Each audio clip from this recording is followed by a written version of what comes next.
In the frozen silence of the Ural Mountains, a mystery has remained unanswered for more than 60 years.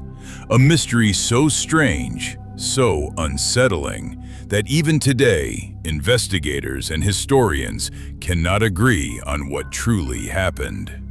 9 experienced hikers entered the mountains in the winter of 1959. None of them returned.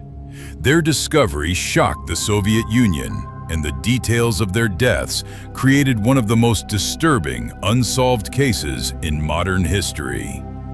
This is the Dyatlov Pass Incident. Welcome to Phantom Archive. Part 1. The Journey Begins. On January 23, 1959, a group of skilled Russian hikers from the Ural Polytechnic Institute began a trek across the mountains of the northern Urals. They were led by Igor Dyatlov, a confident, disciplined leader known for his experience. The group consisted of 9 young men and women. All were physically fit, highly trained, and accustomed to harsh environments. For them, this journey was challenging, but far from impossible. Their destination, Otorten, a remote mountain whose name in the Mansi language means "don't go there." The warning would soon prove prophetic. Part 2. The Last Diary Entries. The hikers documented their journey through photographs and diary entries. The final entries showed cheerful moments, playful jokes, and confidence in the adventure ahead. But then, the tone changed.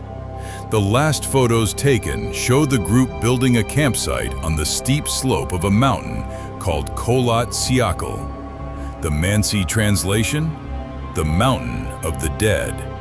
The hikers pitched their tent on the exposed slope, something highly unusual, given that forested areas below would have provided safety and shelter. Why did they choose such a dangerous, windy location? That question has never been answered. Part 3. Found at last.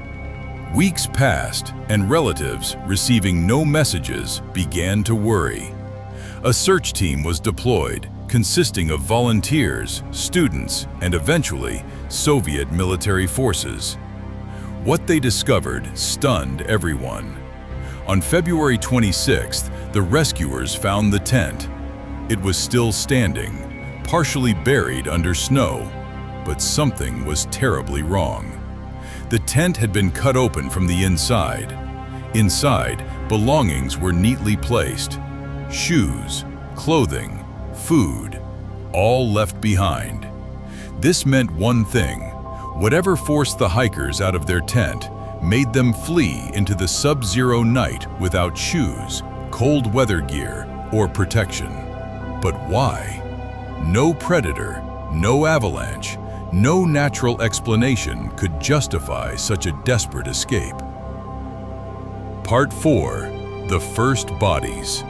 The first 2 bodies were found under a cedar tree, nearly a mile from the tent.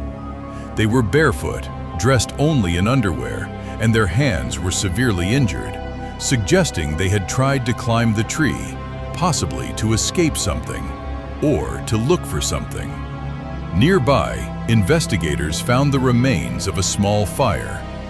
3 more bodies were discovered between the cedar tree and the tent, frozen in the positions that suggested they were trying to crawl back. But the most disturbing discovery was still to come. Part 5. The Final 4. 2 months later, the remaining 4 bodies were discovered under several meters of snow in a ravine. These hikers had horrific injuries. One had a crushed chest, with force comparable to a car crash. Another had massive skull fractures. 2 women had missing eyes, and one had a missing tongue. Yet there were no external wounds, no bruising, no skin damage, just catastrophic internal trauma. A forensic expert stated, "The force required to cause these injuries is beyond human capability." But that wasn't the only strange detail. Traces of radioactive material were detected on their clothing. And one more thing. The bodies showed unusual signs of exposure to something that investigators described as an intense, sudden force. Part 6. What really happened? The leading theories. For decades, investigators have tried to answer the same question. What could drive 9 experienced hikers to flee their tent in terror into lethal weather conditions, only to die under such strange circumstances? Here are the theories that remain most discussed today. Theory 1. The avalanche hypothesis. Official Russian statements in recent years favor the avalanche theory, but the evidence contradicts it. No signs of avalanche debris. The slope was too shallow. The footprints leaving the tent were calm and orderly. The tent remained partially standing. Experienced hikers would have recognized avalanche risks. This explanation is widely doubted. Theory 2. A secret military test went wrong. The Ural Mountains were a known testing ground for Soviet weapons. Possible explanations include parachute mines, rocket tests, explosive shock waves, chemical exposure. This theory explains the bright lights seen by other campers that night, the massive internal trauma, the radiation on clothing, government secrecy. But no official documents have ever confirmed such tests. Theory 3. Infrasound panic. Some researchers suggest that strong winds passing over the mountain could create a rare phenomenon called the Kármán vortex effect, generating low-frequency sound waves. These can cause intense fear, nausea, panic, hallucinations. This might explain why the hikers fled the tent, but it does not explain the fatal injuries. Theory 4. Mansi encounter. Some believe the local Mansi people confronted the hikers. However, no signs of struggle, no other footprints. Mansi had no motive. Authorities dismissed this theory early. Theory 5. Something unexplained.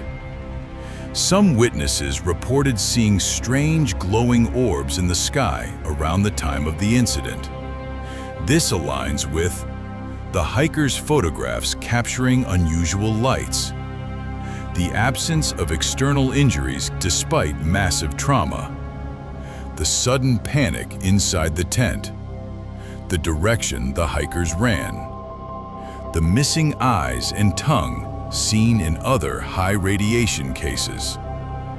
This theory remains unproven, yet it is the only one many believe fits the full scope of the evidence. Conclusion. The Dyatlov Pass Incident remains one of the most chilling mysteries of the 20th century. 9 young hikers, well-trained, disciplined, and experienced, lost their lives in a way that defies logic, science, and explanation. Their tent sliced open from within, their possessions abandoned, their bodies displaced across the mountain with injuries that still puzzle experts today. Was it nature? A secret military experiment? A psychological event? Or something far stranger? More than 60 years later, the truth is still buried somewhere beneath the snow. And until it is uncovered, the Dyatlov Pass will remain a symbol of unanswered questions. This is Phantom Archive.